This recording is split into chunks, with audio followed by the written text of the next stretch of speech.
మన రమణ మహర్షుల ఆశ్రమంలో సాయంకాల సమయంలో భగవాన్ రమణులు ప్రశాంతంగా కూర్చుని ఉన్నారు.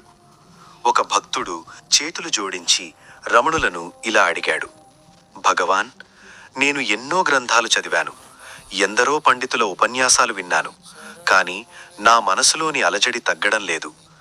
భగవంతుని స్వరూపం గురించి, ఆత్మజ్ఞానం గురించి ఎవరిని అడిగినా రకరకాల సమాధానాలు చెబుతున్నారు. అసలైన సత్యం ఏమిటి? దయచేసి నాకు అర్థమయ్యేలా వివరించండి.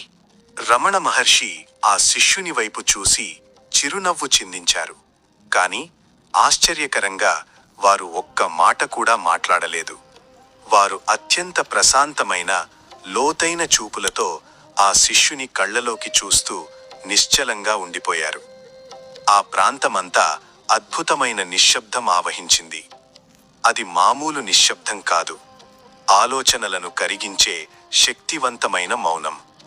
కొన్ని నిమిషాలు గడిచాయి.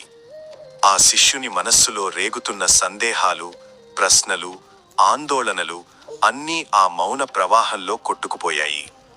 అతని హృదయం తేలికపడింది. తనకు తెలియకుండానే కళ్ళ నుండి ఆనంద బాష్పాలు రాలాయి. మాటలకు అందని సమాధానం అతనికి దొరికింది. అప్పుడు రమణ మహర్షి మెల్లగా ఇలా అన్నారు, నాయనా, మాటలు మనసును మాత్రమే కదిలిస్తాయి, కానీ మౌనం నేరుగా హృదయాన్ని తాకుతుంది. ఆత్మ ఎప్పుడూ మౌనంగానే ఉంటుంది. ఆ మౌనాన్ని అందుకోవడమే నిజమైన జ్ఞానం. అందుకే అంటారు, మౌనమే గొప్ప ఉపదేశం, మౌనమే నిజమైన భాష. చెట్టు కింద కూర్చున్న దక్షిణామూర్తి కూడా మౌనంతోనే ఋషుల సందేహాలను పటాపంచలు చేశారు.